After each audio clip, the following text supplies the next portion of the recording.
Hello, twisted humans. Do you find yourself wanting to know more about the latest murder, conspiracy, cult, or haunting? Then this is the podcast for you.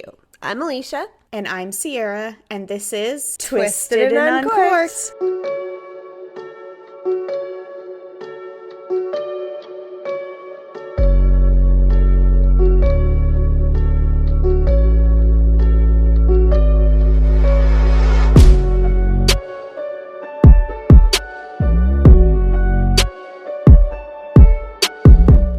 Okay, so guys, Sierra, this is news to you, but this is episode 28 because we do part 1 and 2, and our goofy selves saved Paul Bernardo is 27 and 28, so this is episode 28. So every time we do a serial killer, we're switching back and forth between odd and even numbers. Oh, yes! Mm-hmm. I definitely put on the TikTok sangria post that episode 28 was that sangria. I always forget it's a part 2. We failed. I realized it when I saved it, but then I was like, oh no, that's wrong. So welcome to episode 28. We are rocking a lovely rosé that Sierra picked out for us today. But before we get started, I just wanted to do a little bit of housekeeping. First of all, we want to thank you guys so much because we just reached a little milestone for downloads and we couldn't do it without any of you guys. So thank you. Secondly, we would really like to thank our patrons. And if you would like to become a Patreon member, you can do so anywhere you find us on social media. We've got links everywhere, or you can go to patreon.com/twisted and uncorked for more bonus content, because we know by now you're hooked on us and you want to support the show further. Mm-hmm. If you haven't already left a review, that's a huge support too. And right now we are doing a merch draw at the end of this month, so August 31st. So by the time this episode comes out, you'll have a week to get that in on Apple Podcasts or Podchaser. Now, I'm going to be bossy here because 320 of you downloaded our most recent episodes this month on Apple Podcasts. So get to it, guys, because we know you're listening and we appreciate you so much. It is really the best way to spread the word, short of trapping people in your car to make them listen. But we've discussed this many times on the show, and that's not a wise decision. We don't want to get a call. Yeah, it might be illegal. We'll get a call from one of our listeners and be like, well, I trapped somebody and I made them listen in my car and now I'm in jail. So don't do that. But please do leave that review and check out all the stuff we've got going on. And if you're not already, follow us on social media. That is all my plugs. So, with that said, we have some weird facts to tell you guys about, because it is not an episode of Twisted and Uncorked without something to make you lose sleep over or confuse you or both. Of course. So, do you want to go first or do you want me to go first? So I can go first. Okay, get it. I got a new book today. Well, a new used book today. It smells like an attic. And I love that. It's kind of nostalgic, but gross. It's like all up in my face right now, so it's a little strange. But it's called Encyclopedia Horrifica. Oh my god, that's amazing. And its subtext is the terrifying truth about vampires, ghosts, monsters, and more. I need it. And it's just awesome. Can you see the change? Hold on. I gotta put you back on my screen. Yeah, that is incredible. I need it. It's great. If anybody's not sure what's happening with me over here, I'm just casually dying. Don't mind me. It's 1,000 degrees. So the fact that I found for you today is bat facts. Bat facts? I love bats almost as much as I love ants. Well, this is about vampire bats, specifically. Shit, okay. So vampire bats can drink its own body weight in blood. That's fucked up. Which, I mean, they don't weigh very much, but like its entire body. Can you imagine an actual vampire/human drinking its own body weight in blood? Like, no, because that when would you compare the two, yeah, it's disgusting. Like, if a vampire's gonna drink from me, I would like to still have a little bit of blood left over at the end. Like, I don't want to die. Right. But I'm willing to feed you if you're sensible. And so the second part to that is the vampire bat's spit contains a substance that prevents a victim's blood from clotting too fast. Oh. And the name of the substance is Draculin. Oh my god. No, it is right? not. That's hilarious. It's great. Like, that's where Dracula came from, I suppose. I guess that makes sense. Yeah. Weird. Super interesting. I love it. Now I'm going to put a sticky note over top of this fact so that I don't do it again, because knowing me, I will try to read the same ones over and over again. I'm so jealous about this book. I need it. I'm going to read it when I come to your house. You're just gonna catch me in your closet reading. Like a weirdo. My fun weird fact for you is not about vampire bats, but I was feeling a little nostalgic about our last week's episodes on the Ken and Barbie killers. So if you haven't listened to that, Sierra wrapped up our two-parter last week, so go listen if you have not, pretty please, and don't forget to leave that review while you're there. So that said, I came across during my research about a little fact about Barbie. So, who doesn't need to know this little tidbit? So Barbie's full name is Barbara Millicent Roberts, and fun fact, she's also a Pisces. Her man, Ken, is also a Pisces. And by the way, I'm not talking about Paul and Carla. Yes. Just so everybody's clear. The actual Ken and Barbie. The actual Ken and Barbie. Dolls. Yes. So Ken is 2 years, 2 days younger than Barbie. And his full name is Ken Carson. The more you know. Wow. So yeah, we all played with these dolls as kids and, maybe didn't know that. So I thought it was kind of cool. And good neat. for her. Get yourself a younger man. Why not? Yeah. Yeah. So we are, like I said earlier, we're drinking a rosé today. Sierra picked this one out for us. It is really good. I'm enjoying it. It is called a Jam Jar, and this one is their sweet blush. I actually think that we will like most of their wines based on the tasting notes that I saw on the website. Their red blend sounds very similar to Sierra's favorite Italia Roscato or Italiana Roscato. Mm-hmm. I'm blanking at this point in time, but our Olive Garden wine. So I think she'll like it. So Jam Jar Rosé or Sweet Blush is whole. So basically the concept behind Jam Jar, the company, is we wholeheartedly believe that anyone who likes their wines on the sweeter side deserves to have a delicious and well-crafted option. And Jam Jar is that solution. So we know this will be a winner in the Twisted Twin Club because we both like sweet wines. And they're sweet. I wrote sweet blush, but I think it corrected it to bulb. Okay. So that's confusing. Their sweet bulb blush, which we are drinking today, is a lively, summery wine with strawberry flavors, luscious hints of cotton candy, lemon, and green melon. This is an easy drinking wine, but seriously well-made blush that has an electric acidity and just the right amount of sweetness to sustain any season. Love it. Cheers to episode 28, darling. Cheers. There we go. She's pretty good. I'm just saying. It is really good, and I especially like that this wine is 10% because most of the sweet wines are only like 4, and they're like, which is what's the point? Yeah. I feel like I'm being robbed. It's really good. I like it a lot. Right? Good choice, my friend. Keep on the lookout for summer water. Yeah, the label really got me. Like, it's so ridiculously simple. It's literally all white. It just says Jam Jar. Like, what else do you need, right? I was like, what is this? I think I need it. And some people actually choose their wines based on, like, the elusiveness or, uniqueness of a label. Yeah. That in itself is unique, so, Yes. Anybody that wants to try out one of these wines, I would encourage you to go to their website because they've got 5 or 6 like specialty bottles that they do, including the sweet blush, and all of them look really good. So we might have to try a white or a red in the future. Mm-hmm. But, we are only here to talk about wine a little bit. The rest of us are here for murder. Is it murder? What are you doing today?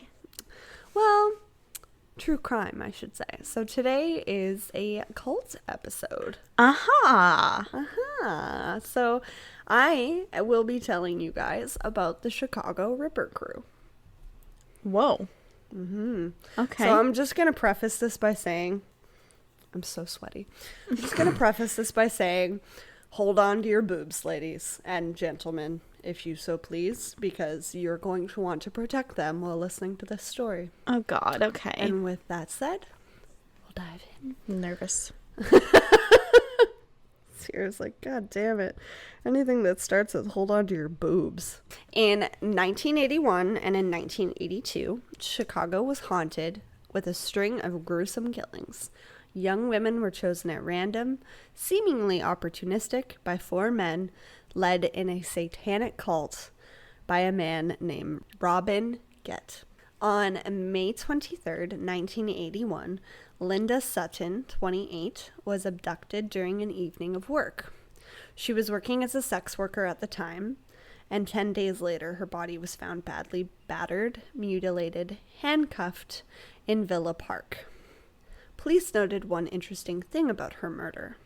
Her left breast had been removed. Like, fully removed, right down to the chest wall. Oh, gosh. Nobody knows where she was for those 10 days, but we know that she was dumped, and it was found that she had only been dead for maximum 10 hours at the time. So whoever had taken her had kept her for a little bit of time. Almost a year later, Lorraine, or she preferred to go by Lori Borowski, she was 21 years old. She left to go to work bright and early as she usually did on May 15th, 1982. She worked at a real estate office, managing the office in the Chicago suburbs. She loved her job, according to family and friends. Lori walked to work since she lived close, and it appeared that she was grabbed just outside of her office. Oh, she almost made it. Mm-hmm. And this is the creepy part. Both of her heels were found laying on the ground. Her keys were left scattered outside of the office, as well as some of her other belongings. A few hours later, her boss came to work and found that the office was not yet opened, and he looked around and saw all of these items on the ground, and he knew that something had happened, and it was horribly wrong. Oh, no. Lori's mutilated remains were found in DuPage County Cemetery on October 10th, 1982. She had been stabbed to death with an ice pick or a knife. The investigators weren't sure at the time of her discovery. God, we're only 15 minutes in. We're already talking about mutilated bodies. Yeah, This is going to be rough. Nothing says welcome to an episode quite like mutilated boobs. Oh.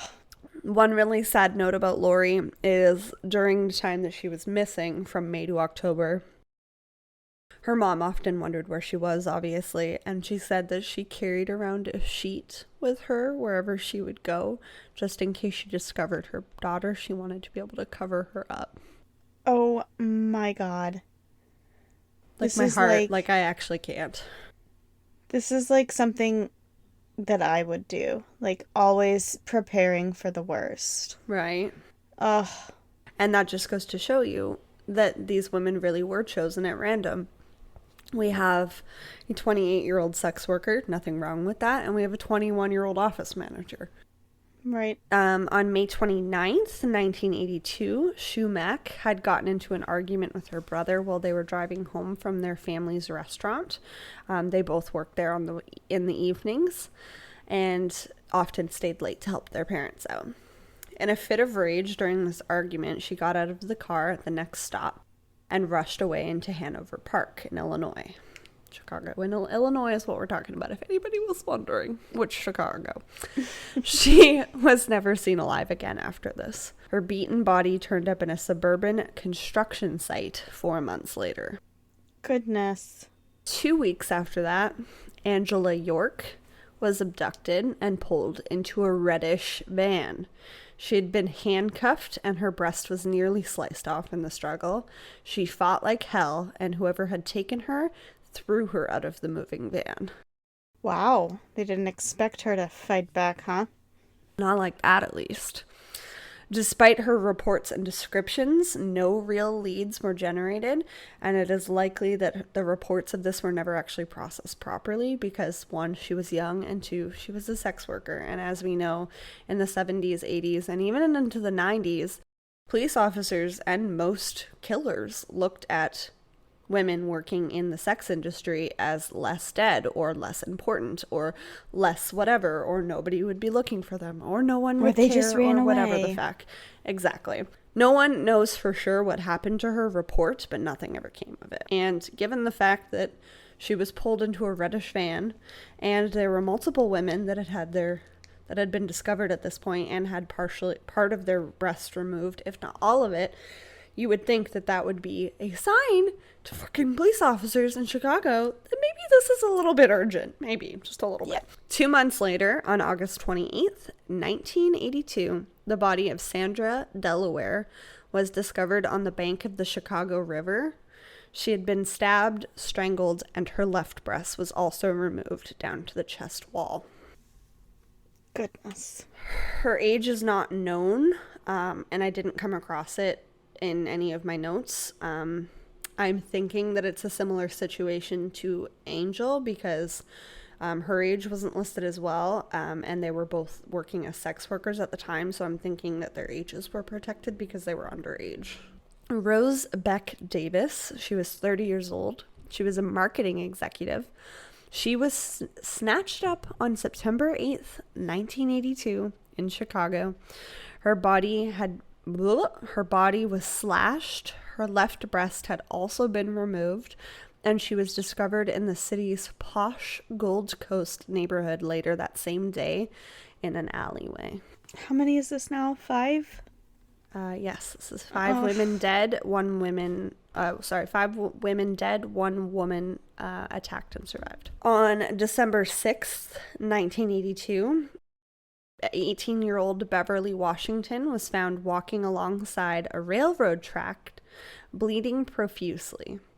She had been beaten, her right breast was severely slashed, and she was obviously terrified. The 2 people that found her happened to be driving to work and picked her up in the process to take her to the hospital. She gave a detailed description of what her attackers looked like, as well as this red van that they drove around town.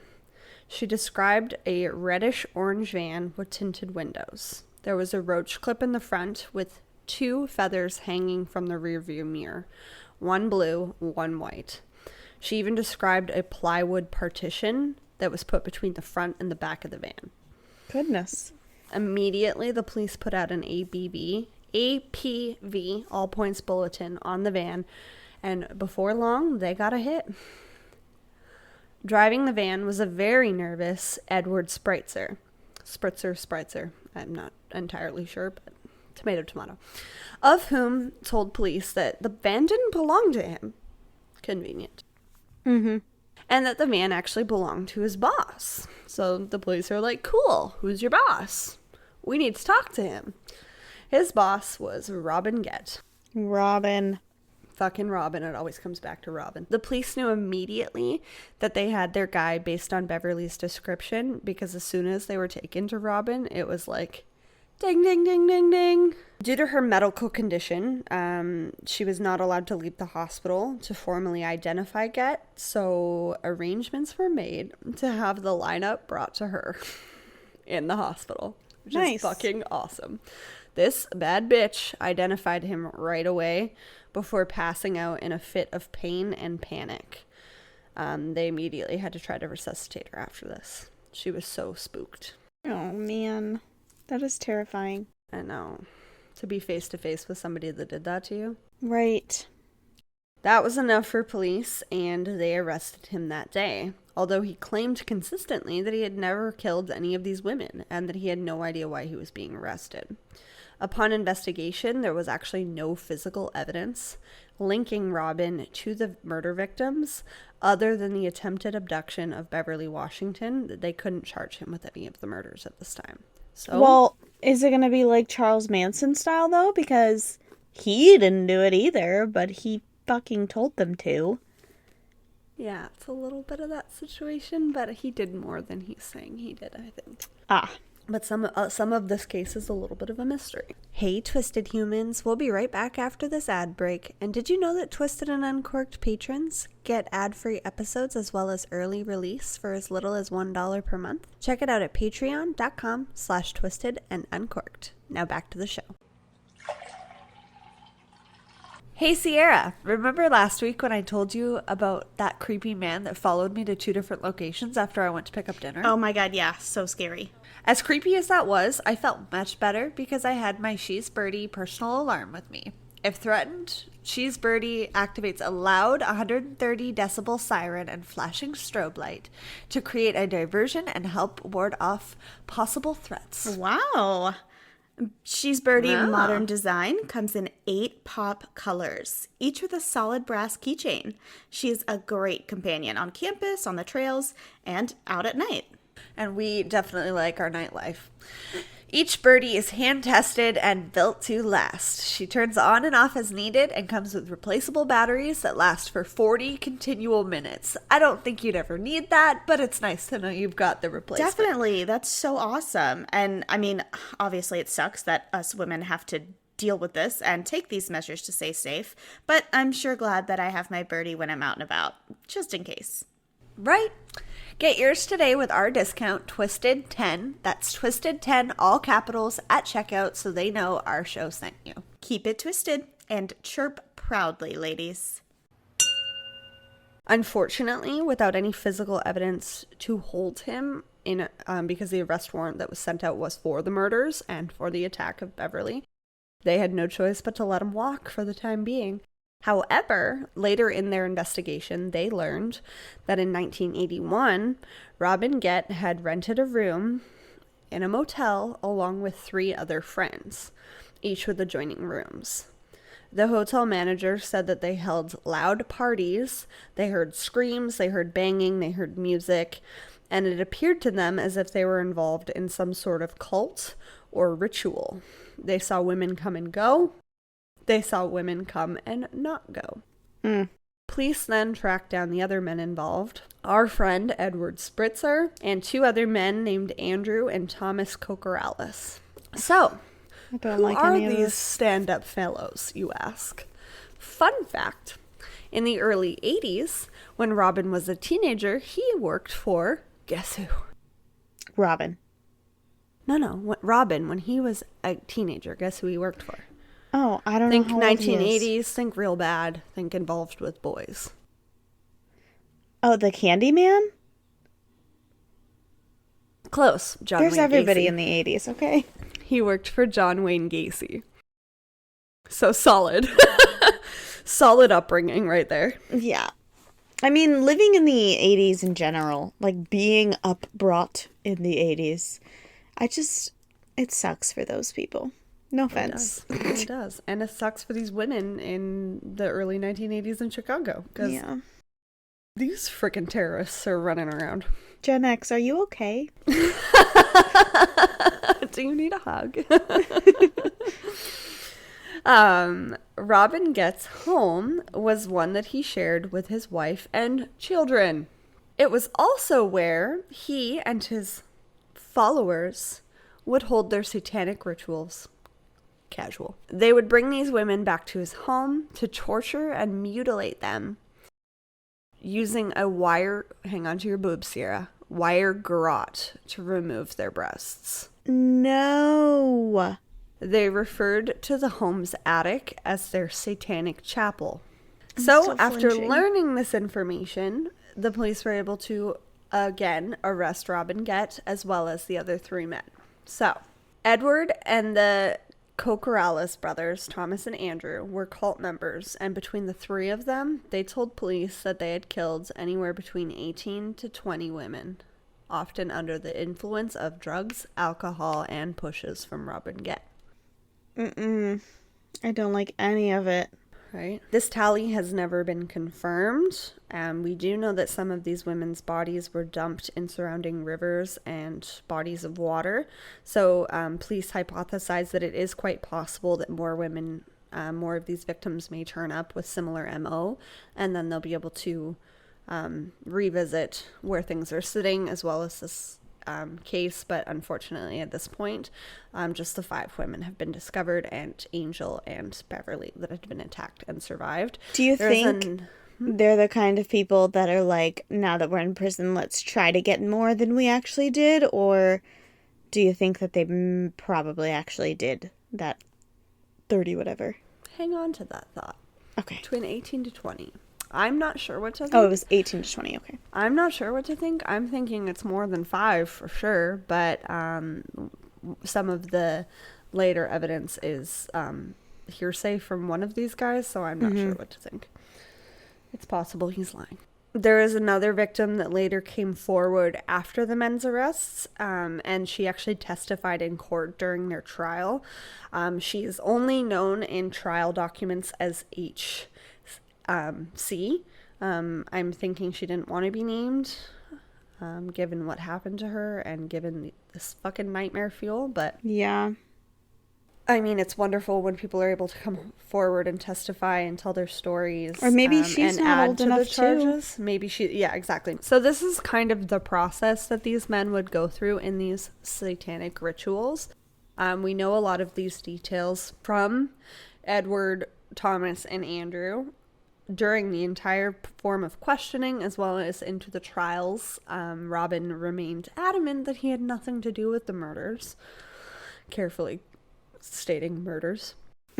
So this is what we know, thanks to this lovely lady that decided to testify as well. And this actually happened to her, and she did tell her story in court. During their rituals, the men claimed to have removed one breast from each victim. It was usually the left breast, but the only example of that stands to challenge it is Beverly Washington, where her right breast was mutilated. So we're not sure. Usually the left. Okay. From each victim, as Robin read passages from the Satanic Bible. You know, pick it up at your neighborhood bookstore, I guess. Why? I don't know. Like, I don't have one, but in there, does it say that you need women's brests? I doubt it. I don't think so. Somebody fact check that for us. Yeah, I'm not opening it. Yeah, no, thank you. It has also been said that they, after severing the breast, took turns raping the open wound in these poor women. Yes, you heard me correct. Like, they would remove the breast and then why? rape her.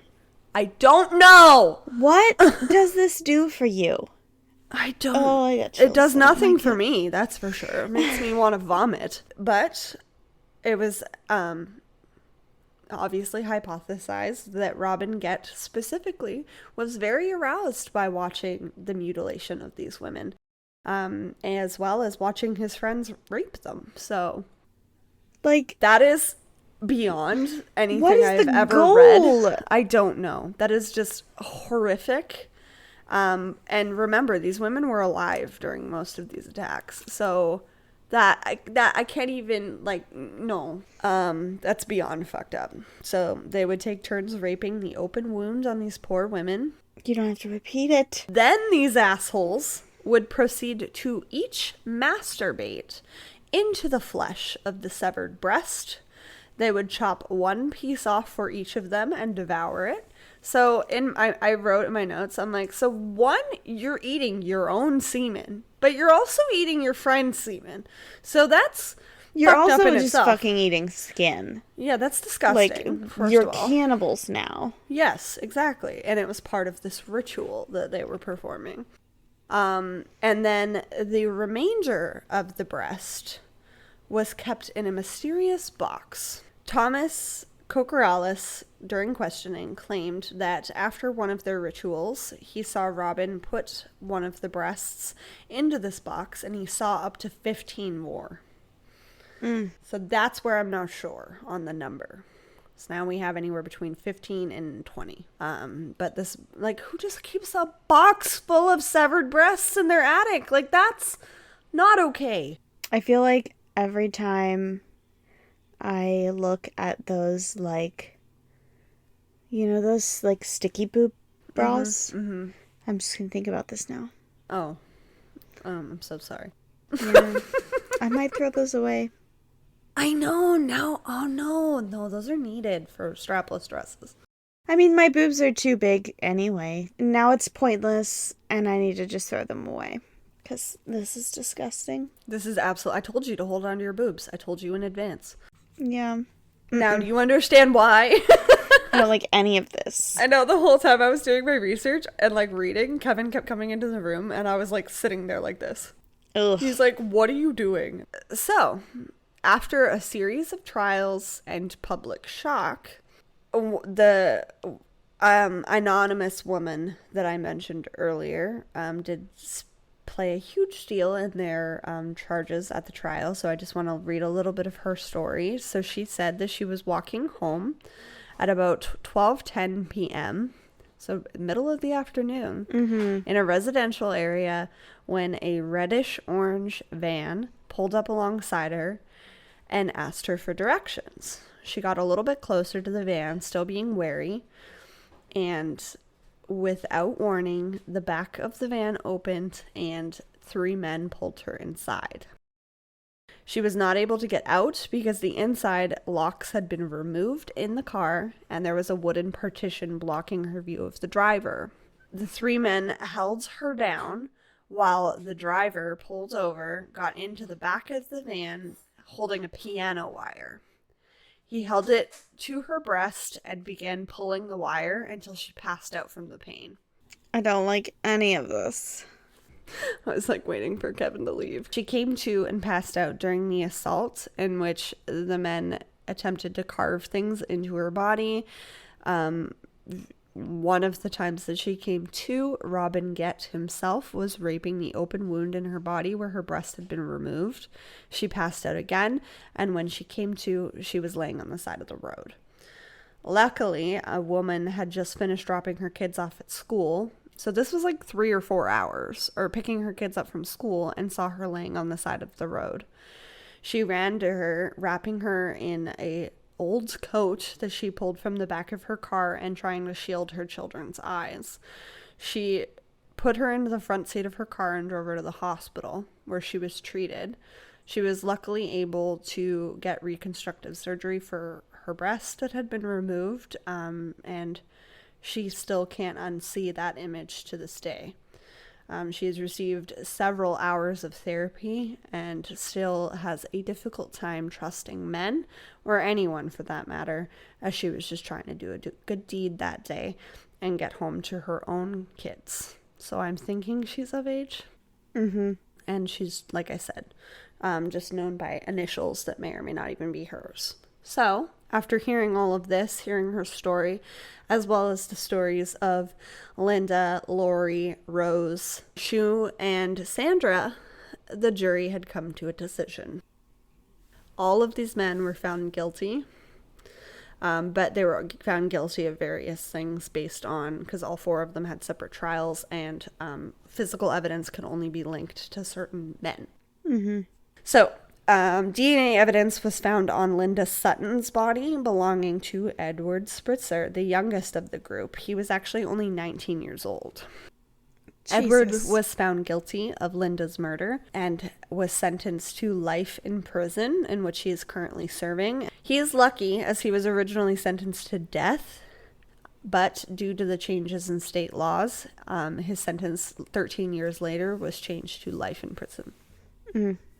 Andrew Kokorales was sentenced to death for his involvement in the murders of Linda Sutton, Shu Mack, and Sandra Delaware in their murders. He was executed by lethal injection on March 17th, 1999. Here's the kicker.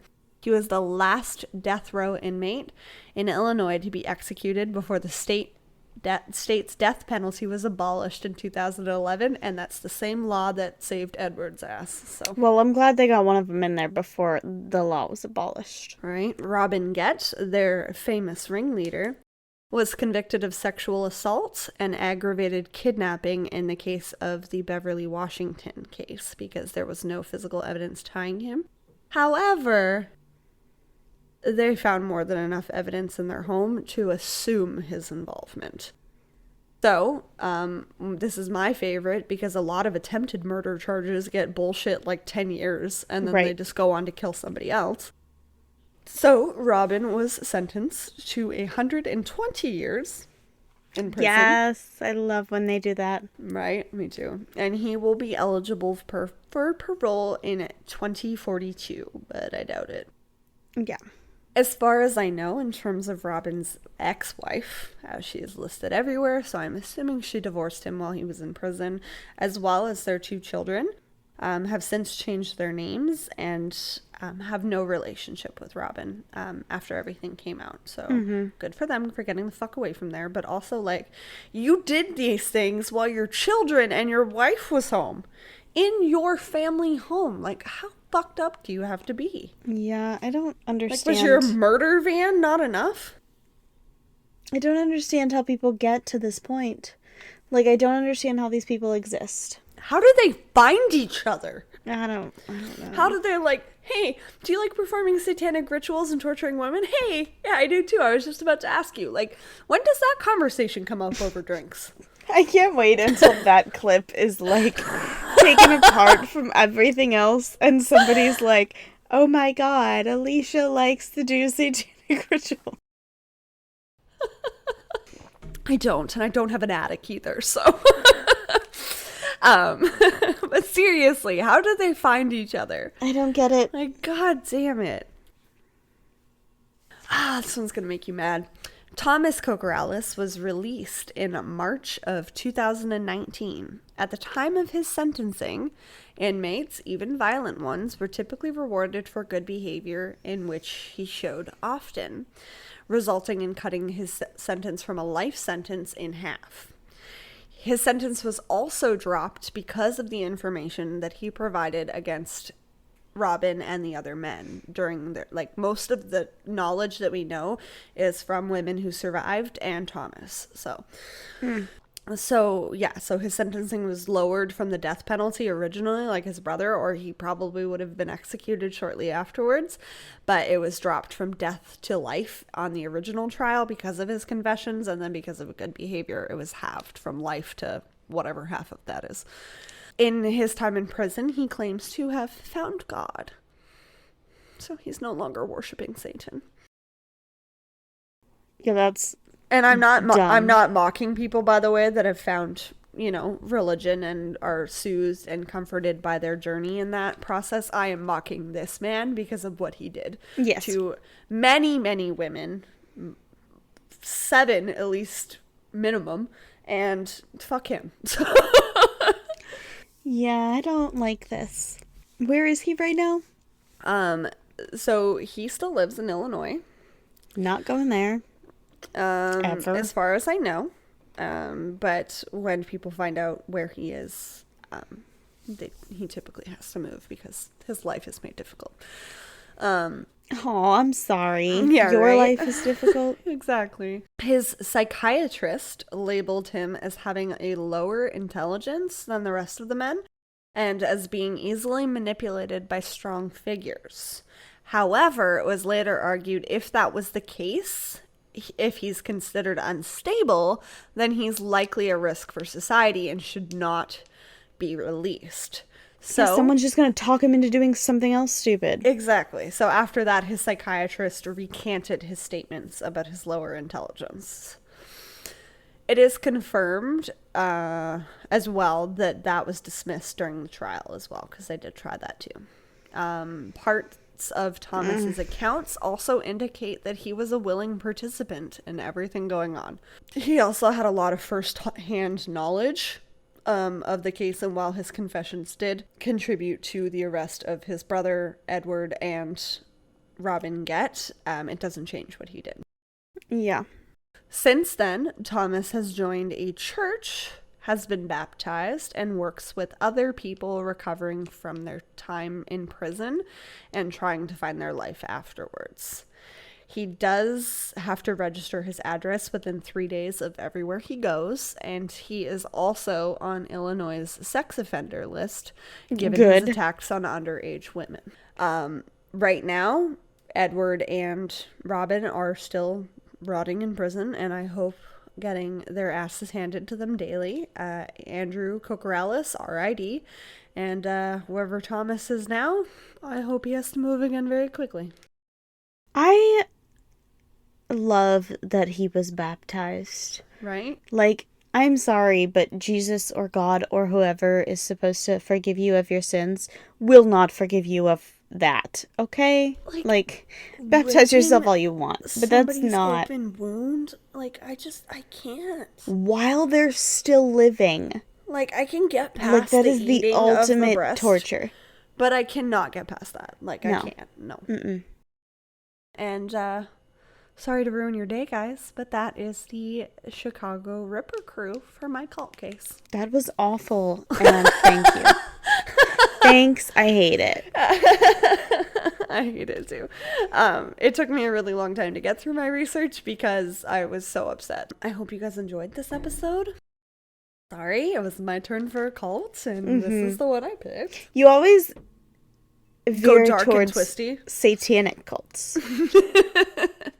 It's an easy one for me, and this I had heard of this case in particular on.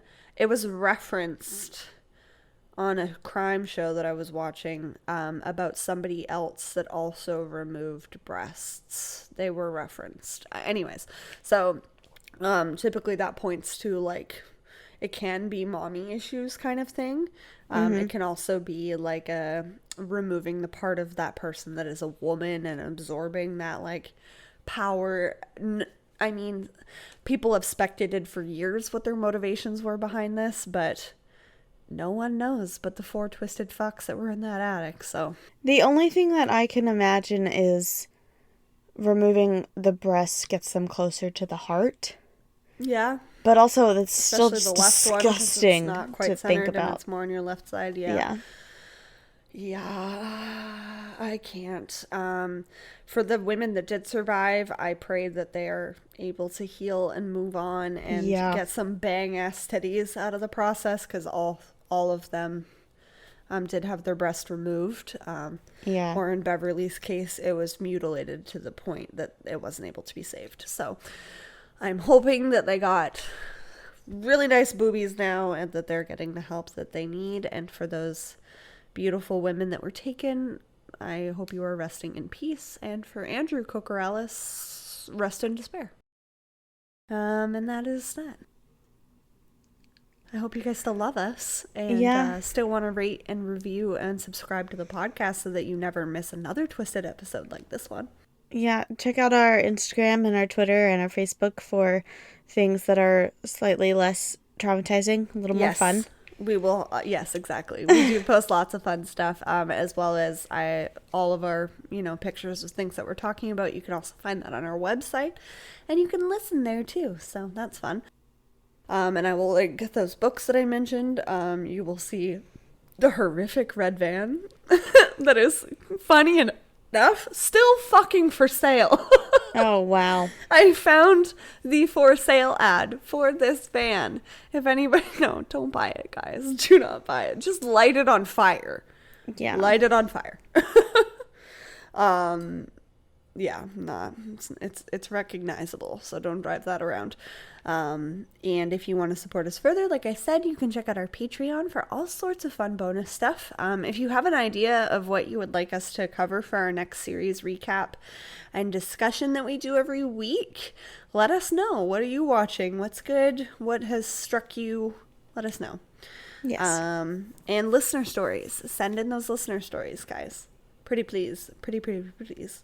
We do have some stories ready for volume 3, but not quite enough, and nothing fucked up has happened to Sierra lately, luckily. So we will be recording that soon.